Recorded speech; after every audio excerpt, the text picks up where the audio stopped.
সোনার মানিক যুবকেরা, আব্বারা মায়েরা, সূরাতুল মুলকের 2 নম্বর আয়াতে আমার আল্লাহ জানিয়ে দিলেন, আল্লাযী খলাকাল মাউতা ওয়াল হায়াতা লিয়াবলুয়াকুম আইয়ুকুম আহসানু আমালা। আমি আল্লাহ হায়াত আর মউত দিয়ে তোমায় সৃষ্টি করেছি।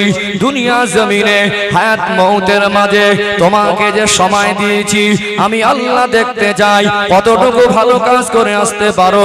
প্রাথমিক পর্যায়ে বুঝিয়েছি এটাই মনুষ্য জাতির জন্য ভালো, যা আল্লাহ এবং রাসূলের জন্য আদেশ এটাই মনুষ্য জাতির জন্য খারাপ, যা আল্লাহ এবং রাসূলের নিষেধ হারাম। এগুলো আমাদেরকে কনফার্ম হওয়ার পরে আল্লাহ যদি ভালো কাজ করার জন্য পাঠায়, এখানে আমরা ভালো মন্দ মিশিয়ে ফেলেছি। একটু ব্যাখ্যা দেই, প্রথম পয়েন্ট তুলে ধরছি। আজকে দুনিয়ার মানুষ দেখবেন সুন্দর সুন্দর বাড়ি ঘর বানানোর প্রতিযোগিতায় নেমেছে। রাস্তার ধার থেকে যাবেন, কত ডিজাইন, কত সুন্দর, কত কালার করা ঘর বাড়ি। মানুষ যায় ঘরের ডিজাইন দেখে বলে অনেক সুন্দর লাগছে। ও ভাইরা বাবাজিরা, একটা মানুষ ঘর বানায়, ওর বাড়ির পাশে যখন আর একটা অর্থশালী মানুষ ঘর বানায়, এ চেষ্টা করে ওর থেকে ভালো করে করব। মানুষ ঘর বানানোর প্রতিযোগিতায় নেমেছে। আফসোস, মানুষ কার নামাজ কত ভালো হয় এই প্রতিযোগিতায় নামিনি। কে কত নবীর ভালোবাসতে পারে, কে কত আমার রাসূলের বেশি আদর্শে আদর্শিত হতে পারে এই প্রতিযোগিতায় মানুষ নামিনি।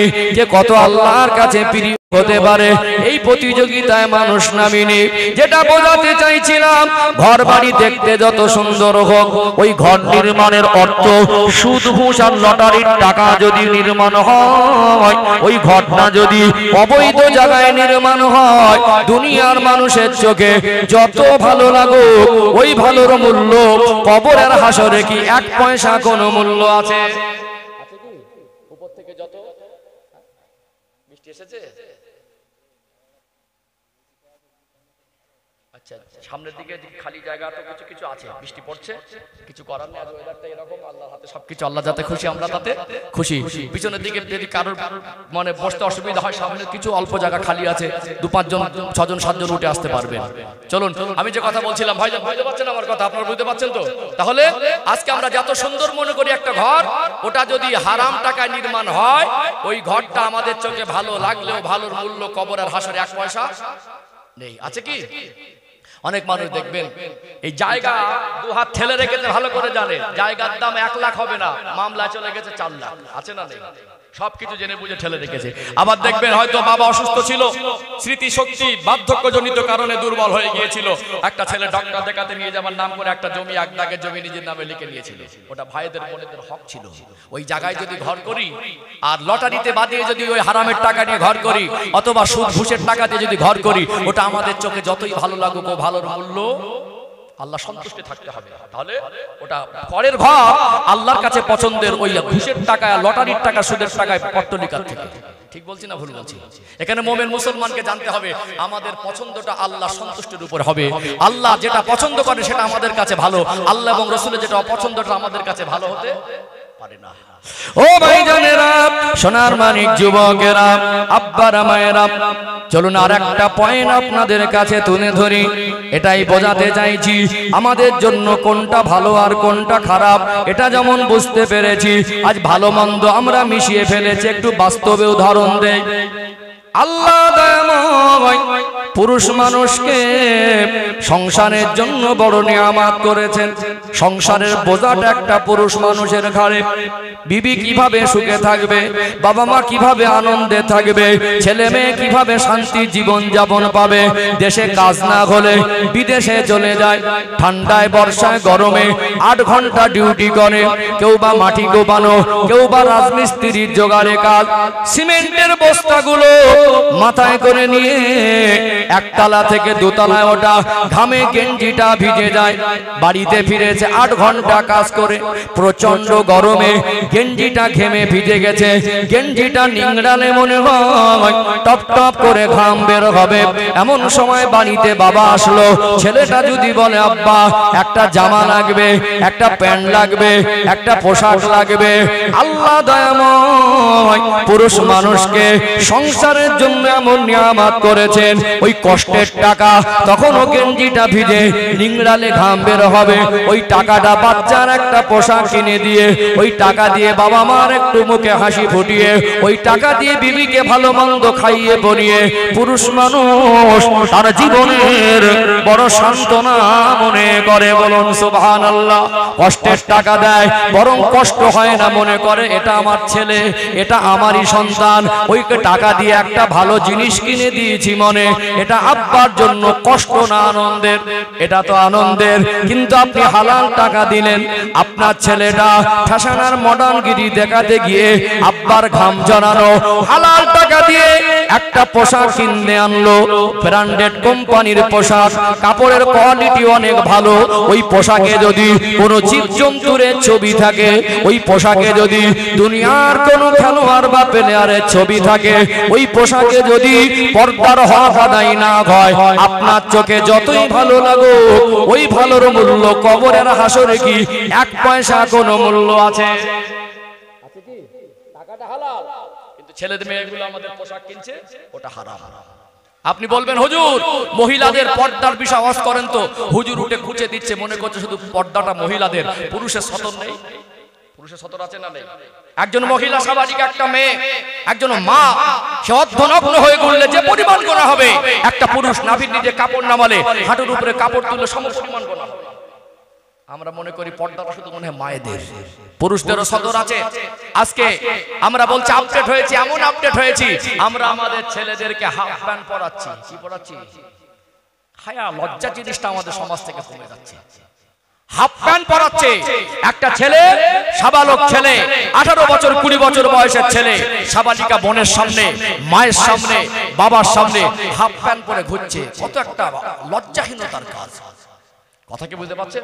আমরা বলছি তোকে হেভি লাগছে। কি লাগছে? কি লাগছে? হেভি লাগছে। আল হায়া ও শুবাতুম মিনাল ঈমান। হায়া লজ্জা হলো ঈমানের একটা অঙ্গ। এখানে মনে রাখতে হবে আমাদের শরীরের চোখ একটা অঙ্গ, হাত একটা অঙ্গ, পা একটা অঙ্গ। দুনিয়ার শরীরের অঙ্গ প্রত্যঙ্গের ভিতরে একটা যদি বিকল হয়ে যায়, আমাদের শরীর আনব্যালেন্স হয়ে যায়, আমাদের ঈমানটাও আনব্যালেন্স হয়ে যাবে, দুর্বল হয়ে যাবে। শরীয়তের পর্দার বিধান আমাদের বাস্তবায়ন করতে গেলে আমাদের হায়া লজ্জা জিনিসটা আজকে উঠে যাচ্ছে, সেগুলো আমাদের খেয়াল রাখা দরকার ছিল। আমাদের বাচ্চাদেরকে হালাল পোশাক পরাতে হবে। বাস্তবায়ন করতে গেলে শরীয়তের বিধানকে আমরা হারাম পোশাক পরিয়ে বলি তোকে হেভি লাগছে। কি লাগছে? এটা প্লেয়ার বা খেলোয়াড়ের ছবি বা কোনো জীবজন্তুর ছবি। এখন বাপ বলছে, মা বলছে কোচি তোকে হেভি মানাচ্ছে, বন্ধু বান্ধব বলছে তোকে হেভি লাগছে। ওটা যদি শরীয়ত মোতাবেক না হয়, আল্লাহ সন্তুষ্টি না থাকে, নবীর আদর্শ অনুযায়ী না হয়, ওটা আমাদের চোখে ভালো লাগলেও ভালো বলে গণ্য হবে না। এখন দেখেছেন নিজের ছেলেকে খারাপ বলে না। এখন তো ইয়াংদের হাতে, ম্যাক্সিমাম সকলের হাতে বড় বড় স্ক্রিন টাচ মোবাইল। ইদানিং 40 বছর প্লাস যাদের বয়স ছিল, এরাও ইদানিং মোবাইল ব্যবহার করা শুরু করছে। 40-45 বছর থেকে শখ করে ছেলেটাকে বলছে একটা দিলে ভালো হয়। সবাই যখন মানে নিচ্ছে 50-50-এর কাছাকাছি, ওই মানুষটা মনে করছে আমার একটা মোবাইল নিয়ে আর কি করবো, সবাই যখন ব্যবহার করছে। এখন ছেলের বিবাহের সময় ছেলেটা ছবি দেখাচ্ছে, ছবি দেখেছি হিরোর মতো লাগছে। কিসের মতো? ছেলের তুলনা হয় না। ছেলে কি হিরো? ছেলেকে যদি একবার না পানি দেন শুদ্ধ করে উজু করতে পারে না, ছেলে দেখেছি হিরোর মতো লাগছে। কি বলছে? ছেলে দেখেছিস বিবাহের সময় গল্প বেশি না কম? বাপেদের গল্প বেশি না কম? এই যে ছেলেকে খারাপ বলে, কেউ খারাপ বলে না। ছেলেকে হিরো বলছে। ছেলে কবে নামাজ পড়েছিল মনে নেই, ওই ছেলেটা কলেমা দুটো শুদ্ধ করে বলতে পারবে না। ছেলেটা সূরা ফাতিহা মুখস্থ নেই, ছবি নিয়ে ঘুরছে। ছেলে দেখেছি হিরোর মতো লাগছে। ছেলের কানে দুল, হাতে বালা, এখন সব হাতে বালা করছে, ছেঁড়া প্যান্ট পরে আছে, ওকে বলছে হিরোর মতো লাগছে। ও তো গালাগালির হিরো। ও যখন গালাগালি দেয় শয়তানও লজ্জা পায়। গালাগালিতে পিএইচডি করেছে। ও তো মদ খাওয়ায় হিরো, ও তো গাঁজা খাওয়ায় হিরো, ও তো লটারি কাটায় হিরো। আপনি বলছেন আমার ছেলেকে হিরোর মতো লাগছে, ও হিরোর মূল্য কবরের হাসরে 1 পয়সা কোনো মূল্য নেই। হিরো তো সে ফজরে আযান শুনে বিছানা ছেড়ে মসজিদে যায়, যে হিরো তো সে যার মাথার চুলের থেকে পায়ের তলা পর্যন্ত নবীর আদর্শ দিয়ে সাজানো, যে মদ না খেলে গালাগালি না দিলে তার জিদ পার হয় না। একটা মাস চলে গেল, 4টে জুমার দিন চলে গেল, একটা দিন মসজিদে গেল না, বাপ গল্প দিচ্ছে ছেলে হিরোর মতো লাগছে। ও হিরোর মূল্য কবরের হাসরে 1 পয়সা। মানে মাল নেওয়া বন্ধ করিনি, আগে ডাইরেক্ট চলতো, এখন সব ইনডাইরেক্ট। এখন মানুষ যদি চেয়ে নেয় মান সম্মানের ব্যাপার, বলেছে নিদাবি কোনো কাজ নেই, বিনা দাবিতে কাজ হবে। ঠিক আছে, ভালো কথা। 6 মাস পরে দেখছে মালমাত্রার আসেনি, অ্যাকশন শুরু হয়ে যায়। কি অ্যাকশন শুরু হয় না? মা ছেলেটাকে বলছে, কচি চাষতে ভাই লেখাপড়া জানে না, 4 পাস, দেখতে ভালো না, ওর বাপের কিছু নেই, শুনেছ শ্বশুরও নাকি গরিব মানুষ, দেখেছিস এই যেমন একটা মোটরসাইকেল না দিলে কি মানায়, তার শ্বশুরা দিয়ে দিল। বিয়ের আগে কত কি শুনছিলাম, তোর শ্বশুরের অনেক কিছু আছে, লোক তো ভালো না, তোর চাষতে ভাই গরিব মানুষ, তার শ্বশুরও গরিব মানুষ, বাইক মোটরসাইকেল দিয়ে দিল। আজ তোর বাপের এত কিছু আছে, তুই একটা শিক্ষিত ছেলে, তোর দেখতে শুনতে এত ফিগার ভালো, তোর শ্বশুর এত কিছু থাকার পর তোকে কিছু দিল না। ছেলেটার মেজাজটা ধলাই হয়ে যায়, ঘুরে ঘুরে এই তোর বাপ কি দিয়েছে রে, মানসিক শারীরিক টর্চার শুরু হয়। মেয়েটাকে শ্বশুর বাড়ির লোক বাইরে যখন যায়, ভালো জামা কাপড় পরে দেখে মনে হবে খুব ভদ্র, দেখে মনে হবে না লোকটার ভিতরে খুব স্বচ্ছতা আছে, কিন্তু ভিতরে সে ছোট লোকই চিন্তা ভাবনা ডিলিট করতে পারেনি। বাড়ির একজন মহিলা, একজন বৌমা, সে ভালো পরিচয় দিতে পারবে আসলে তার শ্বশুর বাড়ির লোক ছোট লোক না বড় লোক। এমন ভাবে বিভিন্ন ভাবে প্রেশার ক্রিয়েট করা হয়, মেয়েটা বাধ্য হয়ে বাবার মানে আর্থিক অবস্থা ভালো না হলেও সেখানে মেয়েটা বারবার যখন দুঃখের কষ্টের কথা শোনায়, বাপ জমি বন্ধক দিয়ে জামাইকে বিভিন্ন জিনিস কিনে দেয়, ধার করে সুদে টাকা নিয়ে জামাই বিদায় করতে হচ্ছে। আপনার যদি এতই লোভ লালসা হয়, আপনি আগাম বলতে পারতেন গরিব মানুষকে, তখন বলেছিলেন কোনো দাবি নেই, এখন চাপ দিচ্ছেন। আমরা বলছি আপডেট হয়েছি, আপডেট হয়েছে, ভিতরে ভিতরে আপডেট হয়েছে। কি রাগ করছেন নাকি?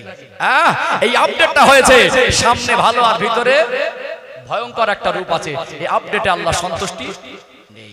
যে ছেলেকে আমরা ভালো মনে করি, ওই ছেলেটাকে যদি শরিয়াতের দৃষ্টিকোণ থেকে ওই মানুষটা আল্লাহর পছন্দের জীবন তৈরি করতে না পারে, আমাদের কাছে ভালো লাগলেও ভালোর মূল্য কবরে হাসরে 1 পয়সা নেই। এখানে আমার বাবাজিদেরকে অনুরোধ করব, অনেকে চাষবাস ব্যস্ত থাকেন, অনেকে মাছ ধরা কাজে ব্যস্ত থাকেন, খড়িবাড়ি এলাকা সব ভেরি ঘেরি করে, তাই না? এখন যদি চাষবাসের কাজ বা পানির কোনো কাজ হয়, আপনাকে ফরজ হুকুম মানতে হবে। আপনি আপনার সতরটাকে ঢেকে রাখবেন, এটা ফরজে আইন। আপনি নাভির নিচে কাপড় নামাতে পারবেন না, হাঁটুর উপরে কাপড় তুলতে পারবেন না, কাজ করতে গিয়ে কাঁচা মারা যাবে না। পানিতে নামতে হয়, একটা লাস্টিক গার্ডার দিয়ে পায়জামা ঢেলা ঢালা তৈরি করে নেন, ওর উপরে প্রয়োজন লুঙ্গি পরবেন, যেটা কোষে নাভির উপরে বেঁধে রাখবেন এবং যেটা হাঁটুর উপরে উঠবে না। পানিতে নামলেও বা চাষের কাজ করলেও এটা ফরজ। অনেক মানুষের একটু ভরি মোটা, এমন ভাবে লুঙ্গিটাকে কাপড়টাকে নামিয়ে দেয়, যদি একান্ত আপনার অসুবিধা হয়, সেখানে আপনার শরীরের নাভির নিচের অংশ কোনো রকমে দেখানো যাবে না। কিন্তু আমাদের যুবকদের অবস্থাও একরকম আর মুরব্বীদের অবস্থা একরকম। মুরব্বীরা কাঁচা মেরে ঘরে, আর যুবকরা এখন দেখছি যে প্যান্ট পরছে, ও প্যান্ট নাভির উপরে তোলার কোনো পজিশনই নেই, নাভির নিচের লোমও দেখা যাচ্ছে, প্লাস পিছন থেকে মনে হবে খুলে গেল, পিছন থেকে মনে হবে খুলে গেল। কোম্পানি ছিঁড়ে না দিলে বিক্রি হয় না। আমরা বলছি আমাদের ছেলে মেয়ে সব আপডেট, আমরা বলছি ছেলে মেয়ে আপডেট। ফরজ হুকুমের সীমা লঙ্ঘন হচ্ছে, পর্দার বিধানকে প্রত্যেককে মান্যতা দেওয়া দরকার আছে না? আছে না? বরং যদি তালি দেওয়া জামা হয়, যদি ছেঁড়া জামা হয়, ওটা যদি রাসূলুল্লাহর সুন্নাত হয়, ওই পোশাকটা যদি শরীয়তের হক আদায় হয়, ওটা যদি সতর ঢাকা হয়, ওই 50,000 টাকার পোশাকের থেকে তালি দেওয়া পোশাকটা আল্লাহর কাছে পছন্দের হয়। বলুন না সুবহানাল্লাহ। কথাকে বুঝতে পারছেন? তাহলে আমরা কি করব? নাভির নিচের অংশ, সাবালক পুরুষ, আমরা যা বয়সপ্রাপ্ত পুরুষ আছি, নাভির নিচের কোনো অংশ কোনোদিন কাউকে দেখানো যাবে না। আর হাঁটুর উপরের কোনো অংশ কাউকে, এটা হলো সতর, এটা পুরুষের সতর। ও ভাইজানেরা, সোনার মানিক যুবকেরা, আব্বারা মায়েরা, সূরাতুল মুলকের 2 নম্বর আয়াতের ব্যাখ্যা আমি দিচ্ছিলাম। লিয়াবলুয়াকুম আইয়ুকুম আহসানু আমালা। আল্লাহ পাক দুনিয়া জমিনে আমাদেরকে যদি ভালো কাজ করার জন্য পাঠায়, আল্লাহ যেটা সন্তুষ্টি আছে, যেখানে আল্লাহর আদেশ আর নিষেধ আছে, যেখানে আল্লাহ এবং রাসূলের পছন্দ হয়, হয় ওটা আমার আপনার কাছে ভালো। আল্লাহ এবং রসুল যেটা অপছন্দ করেন এটা আমরা যত ভালো বলি ওই ভালোর মূল্য কবরের হাসরে এক পয়সা কোনো মূল্য নেই।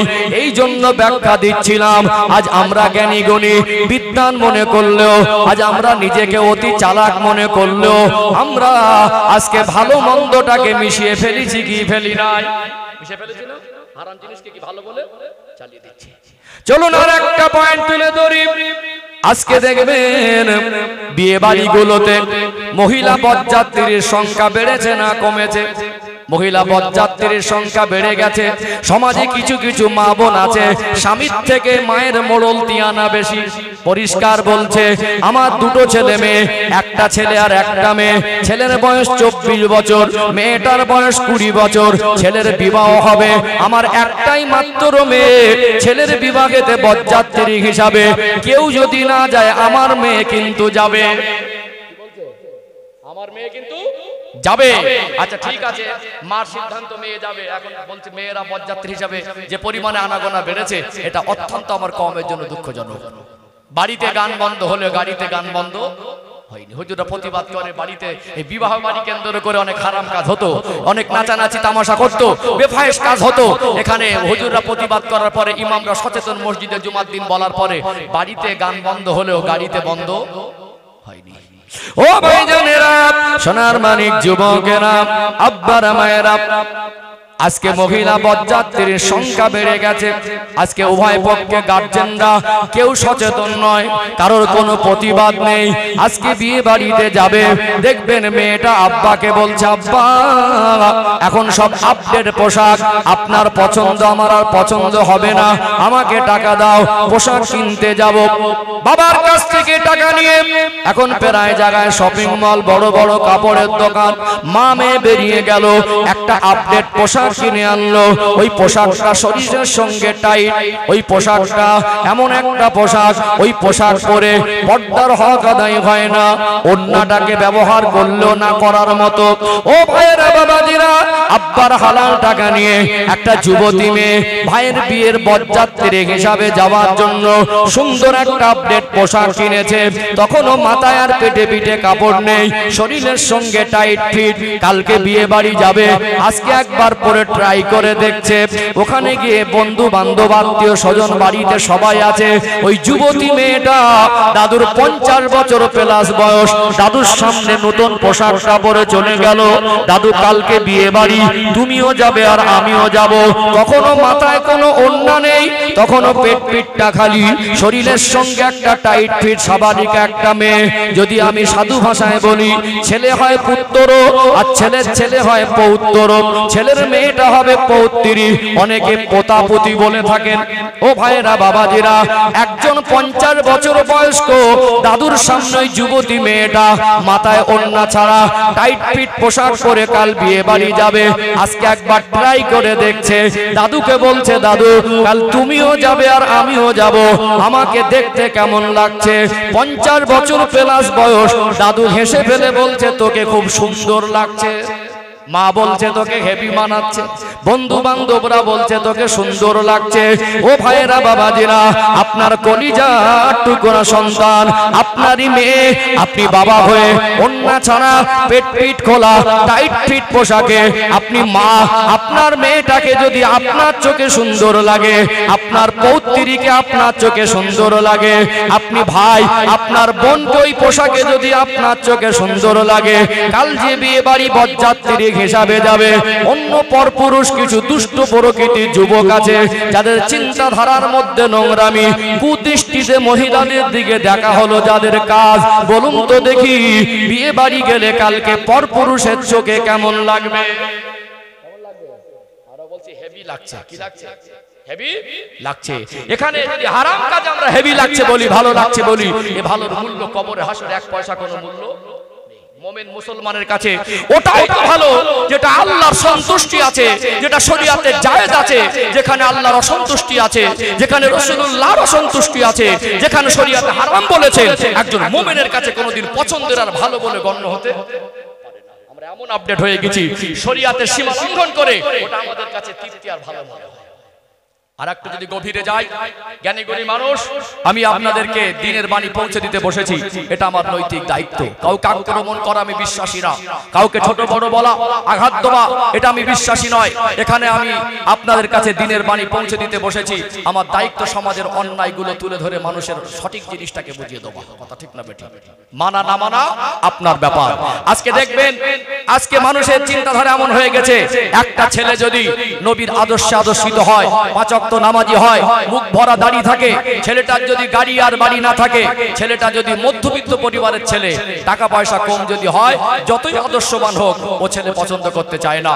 যদি ফ্ল্যাট থাকে দুটো, 50টা মার্কেটে দোকান থাকে, 50 বিঘে জমি থাকে, এখন ওই ছেলেটা যদি লাল পানি নীল পানি খায়, ও ছেলেটা চলবে। হচ্ছে না? হয় না? ধনী দেখে, অর্থবিত্ত দেখে, সম্পদশালী দেখে। আজ মেয়ের বাবা সাহস করে জিজ্ঞেস করে না ছেলে কলেমাটা জানে কিনা, নামাজ পড়ে কিনা জিজ্ঞেস করে না। এখন টাকায় পাগল। কিসে পাগল? টাকায় পাগল। বিবাহ ঠিক হয়ে গেল, মনে বড় আনন্দ, আমার জামাই অনেক ধনী, ভালো, ঠিক আছে। বিবাহের দিনে অন্য মানে ছেলের তরফ থেকে বলছে আমাদের বউবাকে আমরা সাজিয়ে আনবো। এখন আবার বিউটি পার্লার থেকে লোক চলে আসছে। আমাদের ঘরের মেয়েরা এতটা বেয়াদব না। আছে কিছু বেয়াদব পরিবার, আছে কিছু দায়িত্বহীন গার্জেন, তারা তাদের পরিবারের প্রতি পর্দার ক্ষেত্রে সচেতন না। আলহামদুলিল্লাহ, আমাদের গ্রাম এলাকার মেয়েরা মায়েরা মোটামুটি যথেষ্ট, যারা এতটুকু বোঝে অন্তত মেয়েটা বাইরে বের হলে মার সঙ্গে এখন ইদানিং বরকা পরে অনেকে যায়, বরকা না পড়লে চুড়িদার নাইটি পরলেও একটা ওড়না ঢেকে মাথা ঢেকে যায়। আছে না? যে মেয়েটার পেট পিঠ মাথার চুল আজও পর্যন্ত তার চাচতো ভাই, ফুফুতো ভাই, খালাতো ভাই গ্রামবাসী দেখতে পাইনি, মেয়েটা দেখতে সুন্দরী, গরিব পরিবার এখন ধনী লোকের ছেলের সঙ্গে বিবাহ হবে। বিবাহের দিনে মেয়েটাকে আনুষ্ঠানিকতার সঙ্গে অর্ধনগ্ন করা হয়। যার চুল এতদিন খুলে সে মেয়েটা মার্কেটে যেত না, পেট পিঠ এতদিন তার দেখা যেত না, বিউটি পার্লার থেকে লোক আসলো, লোক এসে মেয়েটাকে সাজিয়ে এখন যা বিয়ের শাড়ি পরায়, ও শাড়িতে তো পেট পিঠ ঢাকে না, একটা ওড়না মাথায় চাপিয়ে দেয় নেটের থেকেও পাতলা, সেটা শরীর ঢাকার জন্য নয়, বরং সৌন্দর্য বৃদ্ধি পাওয়ার জন্য মাথার খোপায় বাঁধিয়ে দেয় এবং চেয়ার ভাড়া করে এনে ছেলে আর মেয়েকে পাশাপাশি বসিয়ে দেয়। আজ পর্যন্ত যে মেয়েটার চুল পেট পিঠ দেখা যায়নি, আজকে ফটোগ্রাফি হয় লাইন দিয়ে, মেয়েটার ছবি অর্ধনগ্ন করে ফেসবুকে সেগুলো সব প্রচার করে। ওই দিন বলছে মেয়েটাকে দেখে তোকে খুব ভালো লাগছে, আজকে তো খুব ভালো মানাচ্ছে। কি বলছে? আজকে খুব ভালো মানাচ্ছে। একটা মেয়েকে আমরা অর্ধনগ্ন করে তার পেট পিঠ খুলে দিয়ে, তার চুল খুলে দিয়ে, তার শরীরের সৌন্দর্য আমরা দেখি, ফেসবুকে প্রচার করি, আমরা হারাম কাজ করে বলি, হেভি লাগছে। কি লাগছে? ভালোর মূল্য কবরে হাসরে এক পয়সা নেই। বাপজিরা ভাইয়েরা, সন্তানদের পোশাকের ক্ষেত্রে আমাদের সচেতন হতে হবে, কি হবে না? এই জন্য আমাদেরকে ভাবতে হবে সব সময় আমরা আল্লাহর পছন্দের, যেটা আল্লাহ যেটা আদেশ করেছেন এটা আমাদের জন্য ভালো, যেটা আল্লাহ নিষেধ করেছেন, যেটা আল্লাহ এবং রাসূলের পছন্দ জিনিস, সেটা মুমিন মুসলমানের কাছে ভালো বলে গণ্য হতে পারে না। আমরা যদি মেয়েটাকে ভালো মানুষের মতো মানুষ করতে চাই, আপনারা বলবেন পর্দা রস করেন। বাবার মা গার্জেন যদি মেয়েটাকে ছোট থেকে পর্দার পোশাক কিনে দেয়, পর্দা অভ্যস্ত করে, যতদিন মা আর বাবা কোনোদিন মেয়েটাকে সাথে নিয়ে যাবে, পর্দার সঙ্গে নিয়ে যায়, এমন একটা ছেলের হাতে তুলে দেবে যে ছেলেটা মেয়েটাকে পর্দায় রাখবে, তাহলে পর্দা বাস্তবায়ন হবে। বাবার মা পর্দায় নিয়ে যাবে না, 18 বছর বেপর্দায় মানুষ হয়েছে, ধনী লোকের ছেলের কাছে তুলে দিয়েছে, বিবাহের দিনে তাকে অর্ধনগ্ন করা হলো, আরো 10 বছর স্বামী স্ত্রীর দাম্পত্য জীবন পার হয়েছে, তার স্বামী কোনোদিন তাকে পর্দার সঙ্গে বাইরে বের করে না। হুজুরের বাবা 14 পুরুষের ক্ষমতা নাই, অস্পর ওই মাটাকে পর্দা নাশিনা করে দেবে। তার স্বামী চায় না পর্দা করুক, তার বাবা মা চায় না পর্দা করুক, হুজুরের বাবার ক্ষমতা আছে, পর্দার বাস্তবায়ন হবে। এই জন্য প্রত্যেকটা স্বামীর উচিত স্ত্রীকে পর্দায় রাখা, প্রত্যেকটা বাবা মার উচিত মেয়েটাকে পর্দায় মানুষ করা, এমন একটা ছেলের হাতে তুলে দেওয়া যে ছেলেটা হয়তো মেয়েটাকে 2 কোটি টাকা সোনা দানা দিতে পারবে না, মেয়েটাকে এসি রুমে রাখতে পারবে না, মেয়েটাকে তার প্রয়োজন অধিক পরিমাণে জামা কাপড় দিতে পারবে না, মেয়েটাকে এসে হেফাজতে রাখতে পারবে। আমরা ওটা বুঝি না। মেয়েটাকে জাহান্নাম থেকে বাঁচানোর জন্য তাকে পর্দায় রাখতে পারবে, এরকম একটা ছেলে হাতে তুলে দেন। 60-70 বছরের জীবনে এসি রুমের ঠান্ডা হাওয়া আর দুনিয়ার ভোগ বিলাসের জীবন অর্ধনগ্ন করা পরিবেশে তুলে দেবেন। দুনিয়ার 30 বছর মেয়েটার যদি বয়স হয়, আর 30 বছর বাঁচবে কিনা গ্যারান্টি নেই। দুনিয়া সুখ হবে, সারা জীবন ওর আখিরাতটা বরবাদ হবে। কথা ঠিক বলছি না ভুল বলছি? এই জন্য ধনী পরিবার আলহামদুলিল্লাহ অনেক আদর্শবান ছেলে আছে, আছে না? ওই জন্য ছেলের অর্থ দেখার থেকে তার আদর্শ দেখবেন, খোদা ভীরুতা দেখবেন। আল্লাহর নবীর জামাই ছেড়ে খোদা হযরতে আলী রাদিয়াল্লাহু আনহু, তিনি আর্থিক দিক থেকে সচ্ছল ছিলেন না, তিনি তো মদিনার মানুষ, তিনিও তো মুহাজির সাহাবীদের একজন। আল্লাহর নবী সাল্লাল্লাহু আলাইহি সাল্লাম হিজরতের রাতে আলী রাদিয়াল্লাহু আনহুকে আমার রাসূলুল্লাহর বিছানায় চাদর মুড়ি দিয়ে ঘুমিয়ে রেখে দিয়ে গিয়েছিলেন। সেই আলী রাদিয়াল্লাহু আনহু তিনি জান্নাতি মহিলাদের সরদারিনী খাতুনে জান্নাত হযরত ফাতেমা রাদিয়াল্লাহু আনহার স্বামী হলেন। এটা আমার রাসূলুল্লাহর পছন্দ ছিল, আল্লাহর পছন্দ ছিল। তদানীন্তন সময়ে আমার রাসূল যদি মনে করতেন মক্কার জমিনে সবথেকে ধনী লোকের বাড়িতে হযরত ফাতেমা রাদিয়াল্লাহু আনহাকে তুলে দিতে পারতেন না। নবী আর সাহাবা সম্পর্ক ছিল মধুর, কিন্তু রাসূলুল্লাহর সঙ্গে বিশ্ব নবীর সঙ্গে পারিবারিক সূত্রে সম্পর্কে আবদ্ধ হওয়া এটা নসিবের ব্যাপার। ধনী ধনী সাহাবীরা বলতেন আল্লাহর নবী যদি তার মেয়েটাকে আমার বাড়ির বৌমা করার সুযোগ দেয়, আমার বাড়িতে চাকর আছে, চাকরানি আছে, তদানীন্তন সময় দাস দাসীর প্রথা ছিল, আমার বাড়িতে যদি রাসূলুল্লাহর মেয়ে যদি বৌমা হয়ে আসে, আমি আল্লাহর নবীর মেয়েকে রান্না করে খেতে হবে না, বাসন মেজে খেতে হবে না, দুনিয়ায় কোনো কষ্ট পাবে না, রানীর মতো রাখবো। নবী চাইলে মক্কার জমিনে সবথেকে ধনী পরিবারের হাতে তুলে দিতে পারতেন। সবথেকে ধনী মানুষটাকে যদি রাসূল বলতেন আমার ফাতেমাকে তুমি বিবাহ করবে, কোনো মানুষ এটাকে অস্বীকার করতেন না, প্রস্তাব ফিরিয়ে দিতেন না, বরং সৌভাগ্য মনে করতেন। নবী বললেন আলী লাব্বাইকা রাসূলুল্লাহ, আমি গোটা মদিনা খুঁজে খুঁজে দেখেছি, আমার ফাতেমার জন্য আপনাকেই যোগ্য মনে হচ্ছে, বিবাহ করবেন, পয়সা করি কি আছে, দেন মোহর দিতে হবে। চোখ দুটা ছলছল করে, হুজুর আপনি আমার বিষয় সব জানেন, আমি খাতুনে জান্নাতের বিবাহের জন্য আপনি আমায় যদি পছন্দ করেন, আমি যে দেন মোহরের টাকা দেব, এই টাকাটুকু আমার কাছে নেই। নবী বললেন টাকা নেই তো সম্পদ কি আছে? বলল আমার কাছে একটা দেহ বর্ম আছে।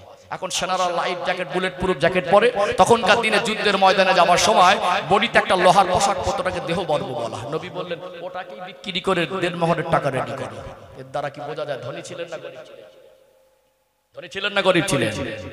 গরিব ছিলেন, আদর্শ থেকে পছন্দ করেছিলেন, খোদা ভীরুতা থেকে পছন্দ করেছিলেন। নবী বলেছেন আনা মাদিনাতুল ইলমি ওয়া আলিয়ুন বাবুহা, আল্লাহ রাসূলকে জ্ঞানের শহর করেছেন, আর ওই জ্ঞানের দরওয়াজাটা আমার জামাতা আলীকে আল্লাহ দিয়েছেন। বলুন না সুবহানাল্লাহ। এই জন্য অর্থ থেকে আদর্শ বেশি। আমি মাঝে মাঝে আমার দৃষ্টি থেকে বলি, আমি গুজরাটে পড়াশোনা করেছি, 10 হাদিস পর্যন্ত একটা মাদ্রাসায় 10 বছর শিক্ষকতা করেছি। আমি নিজের চিন্তাধারা থেকে বলি, আমার সার্টিফিকেটটা আলেম নয়, আমি দুনিয়া এখানে জামা লম্বা জামা পরে আছি, পোশাক পরে আছি, এটা আমার আলেম নয়, আমার আচরণটাই আমার আলেম। একটা আলেমের যতই দামি সার্টিফিকেট থাক, যত ডিগ্রি থাক, সে যত বড় জ্ঞানী হোক, তার আদর্শ যদি আলেমের মতো না হয়, ও ডিগ্রি চাকরি দিয়ে মানুষ আল্লাহর কাছে ছাড় পেতে পারে না। এই জন্য মানুষের আদর্শ ঠিক করতে হবে।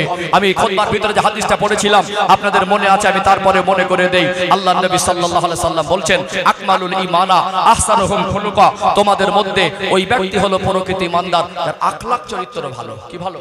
আখলাক চরিত্র ভালো, আদর্শবান হতে হবে। আল্লাহ আমাদের বোঝার তৌফিক দান করেন, বলেন আল্লাহুম্মা আমিন। আলোচনার কষ্ট পাচ্ছেন নাকি? রাগ করছেন নাকি? কথাগুলো বাস্তব বললাম না বাস্তব? আমরা যদি চাই দুই পক্ষের গার্জিয়ান বিবাহ বাড়ির হারাম কাজগুলো বন্ধ হবে না? আমি যদি চাই আমার মেয়েকে ওইভাবে চেয়ারে বসিয়ে সাজিয়ে আমভাবে দেখানোর ফটোগ্রাফির কোনো অপশনই দেবো না, সম্ভব হবে কি হবে না? কত নির্বোধ। আমি আমার স্ত্রীকে অফার দিচ্ছি তোমরা ছবি তুলে ফেসবুকে পোস্ট করো, বিয়ে করে বাড়ি আসার আগে স্ত্রীর ছবিটা ফেসবুকে ছেড়ে দিয়েছে, দিয়ে বলছে দেখো আমরা বিয়ে করে বাড়ি যাচ্ছি। ঠিক বলছি না ভুল বলছি? কি নির্বুদ্ধিতার পরিচয় দিচ্ছে আমরা। এগুলো আল্লাহর হুকুমের সীমা লঙ্ঘন হয়, এগুলো পর্দার খেলাফ হয়, এগুলো আমাদের সচেতন হওয়া দরকার আছে। আল্লাহ আমাদের বোঝার তৌফিক দান করেন, বলেন আল্লাহুম্মা আমিন। যেটা আমি ব্যাখ্যা দিচ্ছিলাম লিয়াবলুয়াকুম আইয়ুকুম আহসানু আমালা, কে কতটুকু ভালো কাজ করে আসতে পারো। এখানে আমাদেরকে কনফার্ম হতে হবে আমাদের জন্য ওটাই ভালো যেটা আল্লাহ এবং রাসূলের আদেশ, আমাদের জন্য ওটাই খারাপ যেটা আল্লাহ এবং রাসূলের নিষেধ। কোন আল্লাহ এবং রাসূলের নিষেধ বাণীকে আমরা ভালো বলে ঈমানদার হিসেবে আখ্যায়িত করতে পারি না, আর আমাদের কাছে ভালো লাগতে পারে না। যদি কারো হারাম জিনিস ভালো লাগে বুঝতে হবে প্রকৃত ঈমানদার হতে ওয়ালা তামুতুন্না ইল্লা ওয়া আনতুম মুসলিমুন, মধ্যে যদি হয় পরিপূর্ণ মুসলমান না হয়ে মৃত্যুবরণ করো না। এই ঘাটতিগুলো পূরণ করতে হবে, এই জন্য আল্লাহ আমাদের আদেশ করেছেন। চলুন 3টে পয়েন্ট বলেছি, আর একটা বাকি আছে, সময় শেষ হয়ে যাবে ইনশাআল্লাহ। আল্লাহ একটু তাকবীর দেন তো, নারী তাকবীর। কি গো আলোচনা অসুবিধা হচ্ছে নাকি? শেষ পর্যন্ত একটা, এই পর্যন্ত যতটা কথা বলেছি একটাও বেলাইনের কথা বলিনি। আমি ঘটনামূলক কথা কোনো কোনো জায়গায় বলি, কিন্তু আজকে কোনো ঘটনা এখনো প্রসঙ্গে পারিনি। কটা আয়াত ব্যাখ্যা দিতে দিতে ইনশাআল্লাহ সময়টা পার হয়ে গেল। চলুন লাস্ট একটা পয়েন্ট ব্যাখ্যা করে সমাপ্ত করব ইনশাআল্লাহ। ও ভাইজানেরা, সোনার মানিক যুবকেরা, আব্বারা মায়েরা, সূরাতুল মুলকের 2 নম্বর আয়াতের শেষের অংশে একটু ব্যাখ্যা দিচ্ছিলাম। লিয়াবলুয়াকুম আইয়ুকুম আহসানু আমালা। আল্লাহ পাক দুনিয়ায় পাঠিয়েছেন যে কতটুকু ভালো কাজ করে আসতে পারে। দুনিয়া আজকে আমরা নিজেকে অনেক বুদ্ধিমান মনে করলেও, আমরা অনেক উন্নত হয়েছি মনে করলেও, আমরা আপডেট হয়েছি মনে করলেও, যে আপডেট হলে আল্লাহর আযাবে জাহান্নাম থেকে বাঁচা যায়, যেমন তেমনটাকে আপডেট করলে আল্লাহর পছন্দের হয়ে যায়, সেই আপডেট আমরা হতে পারি নাই। আজকে দুনিয়ায় আল্লাহর পছন্দের জিনিসগুলো আমাদের ভালো লাগে না, হারাম বস্তুগুলোকে ভালো বলে আখ্যায়িত করছি, এটা মুমিন মুসলমানের কাজ হতে পারে না। আজ দুনিয়ার চিত্র দেখবেন, একটা মানুষ, ওই মানুষটা যদি 5 ওয়াক্ত নামাজ পড়ে, হালাল রুজি উপার্জনকারী হয়, ওই মানুষটা যদি রাসূলুল্লাহর আদর্শে আদর্শিত হয়, তার লেবাস পোশাক যদি সুন্নাত তরিকায় হয়, ওই মানুষটার যদি ভালো গাড়ি আর বাড়ি না থাকে, ওই মানুষটা যদি আর্থিক দিক থেকে দুর্বল হয়, সমাজের মানুষকে ভালো বলে আখ্যায়িত করতে চায় না, সমাজের মানুষকে মন থেকে সম্মান করে না, আল্লাহর প্রিয় আমার রাসূলুল্লাহর আদর্শে আদর্শিত, ওকে আমরা মন থেকে ভালোবাসতে পারি না। দুনিয়া আজকে যার অর্থ অনেক বেশি আছে, দুনিয়ায় মানুষটার যদি অর্থশালী হয়, আমরা তাকে যেমন সম্মান করি, ধনীকে যে সম্মানের চোখে দেখি, গরিবকে আমরা সেই সম্মানের চোখে দেখতে পারি না। ও ভাইরা বাবাজিরা, আপনারা জ্ঞানী শিক্ষিত মানুষ, একটুখানি যদি ব্যাখ্যা দেই সহজে বুঝে আসবে। বলুন তো দেখি, আজকে কোথাও বেড়াতে গেলেন, কোথাও গিয়ে যদি আপনার এলাকার কোনো নাম করা মানুষের কোনো কথা প্রসঙ্গে উঠে আসে, কেউ যদি বলে ওই লোকটাকে আপনি চেনেন, ওই লোকটার হয়তো ব্যাকগ্রাউন্ড ভালো না, আদর্শ চরিত্র ভালো না, লোকটা 5 ওয়াক্ত নামাজ পড়ে না, লোকটার অর্থটা স্বচ্ছ না, ওর যদি পয়সা থাকে, দুনিয়ার মানুষ ওকে বিশিষ্ট জনের পরিচয় দেয়, দুনিয়ার মানুষ ওই মানুষটাকে অনেক সম্মান করে, বাবু বলে সম্বোধন করে, কি করে না? ব্যাকগ্রাউন্ড ভালো না, আদর্শ ভালো না, শরীয়তের হুকুমগুলো ঠিকমতো মানে না, টাকা থাকলেই সমাজ এখন বাবু। গরিব মানুষের পয়সার গাড়ি আর বাড়ি নেই, ওকে 1 পয়সা দাম দেয় না। ভালো ভালো প্রতিষ্ঠানে, ভালো ভালো জায়গায় অনেক শিক্ষিত গরিব মানুষ বলে এরা সমাজে চান্স পায় না। আছে না? আছে না? কোথাও বেড়াতে গেলে জিজ্ঞাসা করলে আপনার বাড়ি কি লাউহাটি, উদাহরণস্বরূপ বলছে, কেউ গায়ে পেতে দেয়। হ্যাঁ, ওই এলাকার একটা নাম করা মানুষের নাম করলো, আপনি কি চেনেন? যদি খালাতো ভাই, চাচাতো ভাই, ফুফুতো ভাই নাও হয়, বলবে হ্যাঁ চেনা চেনা লাগছে, তো আমাদের আত্মীয় হয়। আদিও আত্মীয় না। এখন যদি খুব গরিব মানুষ ভ্যান চালিয়ে খায়, লোকটা ঘুষ আর সুদ খায় না, লোকটা লটারির দোকানে লাইন দেয় না, লোকটা হালাল রুজি দিয়ে ডাল ভাত খেয়ে ঘরের চালের নিচে ওই ভ্যান চালিয়ে রোজগার করে সন্তুষ্ট থাকে, ওকে হারামের টাকা নিয়ে কোটিপতি হওয়ার স্বপ্ন দেখে না। লোকটা যদি গরিব হয়, পাশ থেকে বললো লোকটা এলাকার মধ্যে আত্মীয় আছে, চেনেন? যদি আত্মীয় হয়ও বলবে চেনা চেনা লাগছে, থাকলে থাকতে হতে পারে। ভ্যান চালক যদি হয়, গরিব মানুষ যদি হয়, চাষিবাসী যদি হয়, পয়সা যদি না থাকে, একটা ধনী লোকের ঘরের ছেলের পরিচয়টা বলে, দেখে আত্মীয় হলেও বলে চেনা চেনা লাগছে, থাকলে থাকতে পারে। আর আত্মীয় না হলেও একটা ধনী লোক, পয়সাওয়ালা লোকের নাম করা লোকে যদি নাম করে, ওকে আত্মীয় পাতিল একসঙ্গে ওটা বসা ভালো সম্পর্ক আছে আমার সঙ্গে, বলে কি বলে না? বলে না। লোকটার যদি জীবনটা আল্লাহর পছন্দ হয়, তাকে আমরা ভালো বলে আখ্যায়িত করতে পারি না। এখন যার পয়সা আছে সে আমাদের কাছে ভালো, তাই যদি না হয়, এখন দেখবেন আমরা তো গাছ জোরে শরিয়াতকে চালাচ্ছি। ছেলের জন্মদিনে বাড়িতে অনুষ্ঠান, মেয়ের জন্মদিন অনুষ্ঠান, এখন আবার ইদানিং দেখছি বিবাহ বার্ষিকী, ইংরেজিতে অ্যানিভার্সারি নাকি বলে, বলেন না? ছেলেরা ভালো বলতে পারবে। হ্যাঁ, ম্যারেজ অ্যানিভার্সারি নাকি, ঠিক বলছি তো নাকি?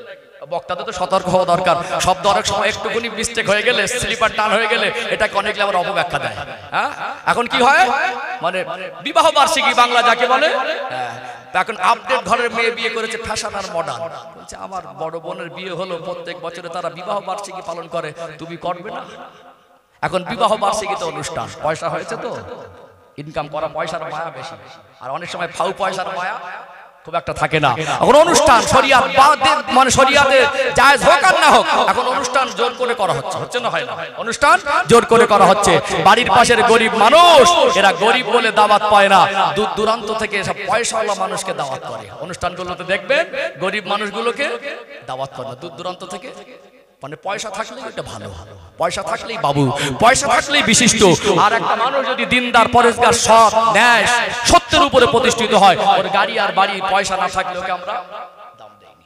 আল্লাহ নবী সাল্লাল্লাহু আলাইহি সাল্লাম সাহাবাদের দেখবেন তারা তালি দেওয়া জামা পরেছেন। কথা ঠিক বলেছি না ভুল বলেছি?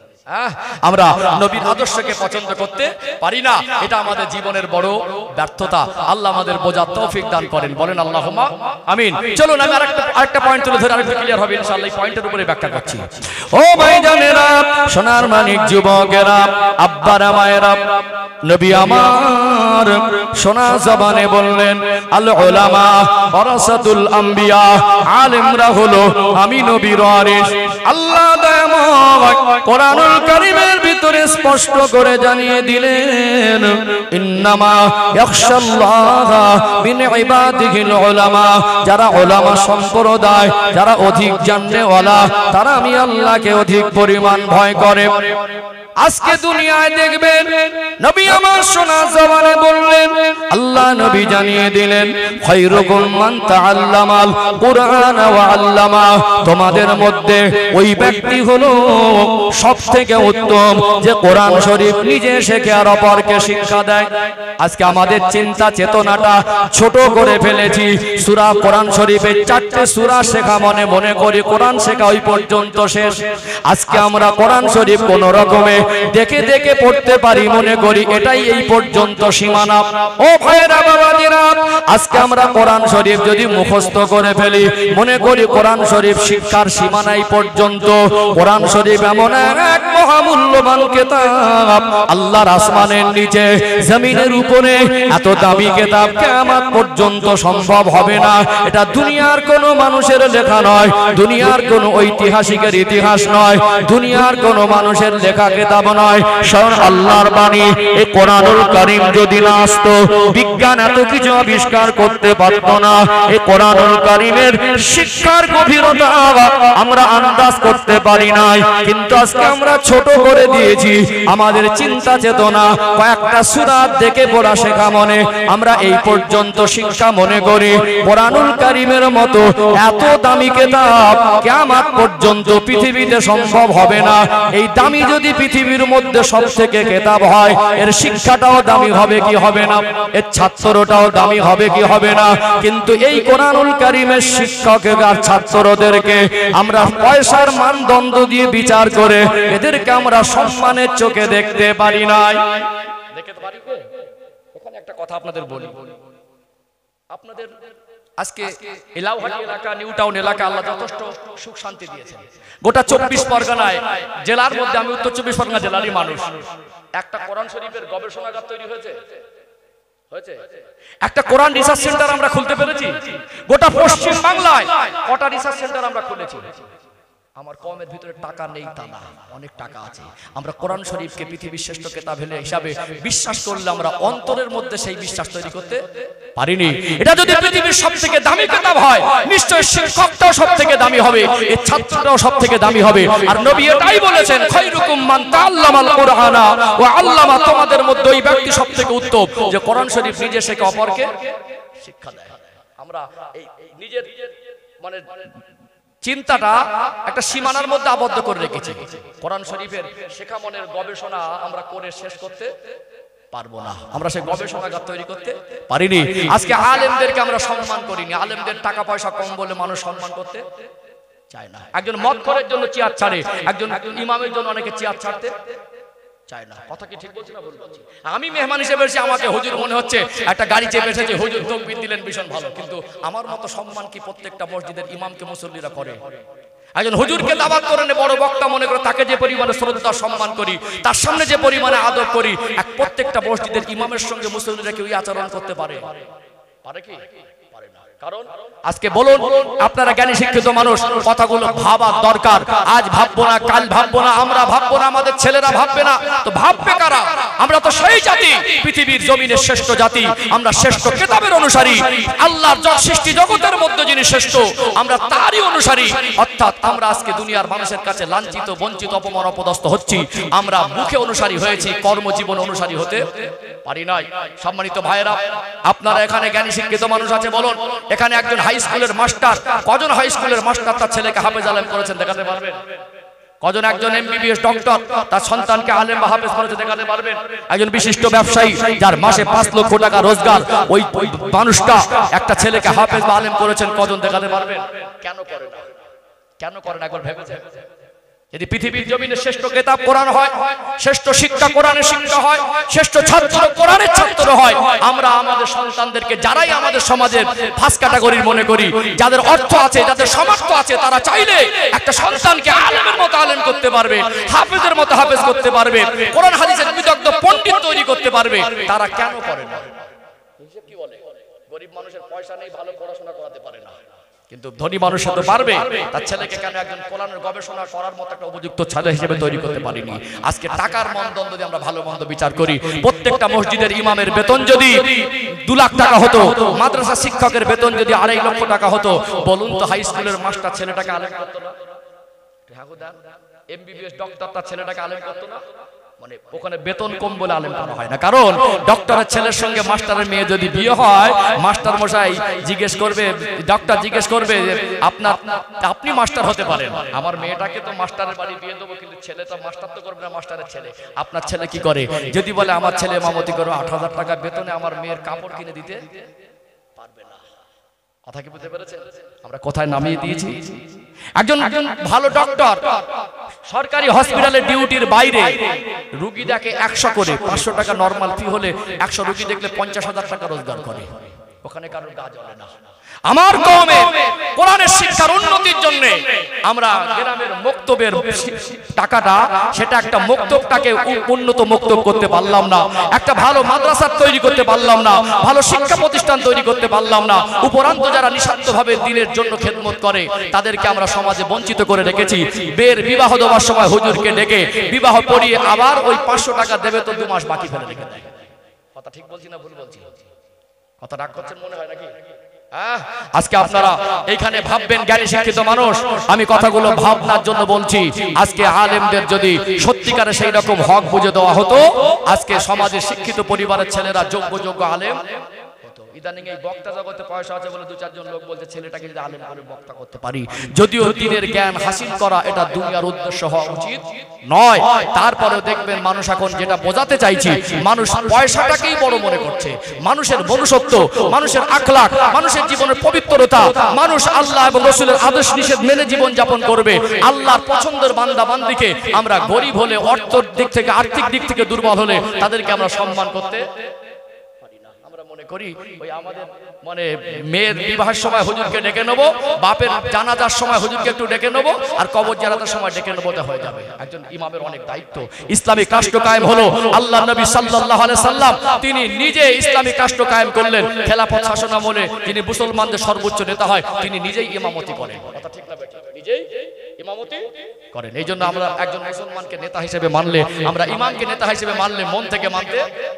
আল্লাহ আমাদের বোঝার তৌফিক দান করেন, বলেন আল্লাহুম্মা আমিন। কষ্ট পেলেন, রাগ করলেন, তাকবীর দেন, নারী তাকবীর। আরেকটু প্রাণ ভরে আওয়াজ দেন, নারী তাকবীর। সিলসিলায়ে হক মুজাদ্দিদে জামান, আপনাদের সকলে সুপরিচিত, আমার সঙ্গে দীর্ঘদিনের সম্পর্ক, বয়সের অনেক বড়, সম্মানের পাত্র। মানুষকে সম্মান করা ইসলাম শিখিয়েছে। আমি অনুরোধ করেছি, আমি আজকে প্রাণ ভরে দোয়া করি আমার আলহাজ হযরত মাওলানা শাহনুল আলম বড় ভাইয়ের জন্য। আল্লাহ তাআলা শরীরকে সুস্থ রাখেন, দীর্ঘ হায়াত দান করেন। আমি কালকে আসামে বেরিয়ে যাব, একটু দেখেছি উত্তরবঙ্গের দিকে সময়টা বেশি পার করি। বছরে 14-15টা করে আমার বিমান সফর হয়। ভাইকে বলছিলাম আমার টাইমটা 12টা থেকে ছিল, কমিটি ভাইদেরকে বললাম ভাইজানকে কল করে একটু বলেন না যদি আমাকে দিয়ে দেয়, বাড়ি গিয়ে একটু রেস্ট পাবো। সেখানে গিয়ে বাড়ি সকাল হয়ে গেলে আবার এভাবে যেতে হবে, এয়ারপোর্টে আসতে হবে। তিনি আমার ছোট ভাই হিসাবে এই সহযোগিতা করেছেন, আমি তার জন্য প্রাণ ভরে দোয়া করে আল্লাহ জাযায়ে খায়ের দান করেন। আমি খুবই অযোগ্য, নগণ্য, আমি আপনাদের কাছে অকপটে স্বীকার করি, বক্তব্য দেওয়া, বক্তা হতে গেলে যে পড়াশোনা তাকওয়া যোগ্যতা লাগে তার কিছুই আমার ভিতরে নেই। যতটুকু আল্লাহ বলিয়েছেন চেষ্টা করেছি আমার কওমের জন্য নিম্ন জ্ঞানের ভিতর থেকে কিছু উপহার হিসেবে তুলে ধরার। ভাষায়, ভঙ্গিতে, কথায়, শব্দ চয়নে কারোর মনে যদি কষ্ট লাগে ক্ষমা নজরে দেখবেন, আমার জন্য দোয়া করবেন। আমি আপনাদের জন্য প্রাণ ভরে দোয়া করবো, আল্লাহ আমাদের দুনিয়া আখিরাতের কল্যাণ দেন। আমি আগে বাড়াবো না, বসিয়ে রেখে বক্তব্য করাটা এটা আমি নিজের দৃষ্টিকোণ থেকে ভালো মনে করি না। এই পর্যন্ত সমাপ্ত করলাম। ওয়া মা আলাইনা ইল্লাল বালাগ। আসসালামু আলাইকুম ওয়া রাহমাতুল্লাহি ওয়া বারাকাতুহু। মহব্বতে দরুদ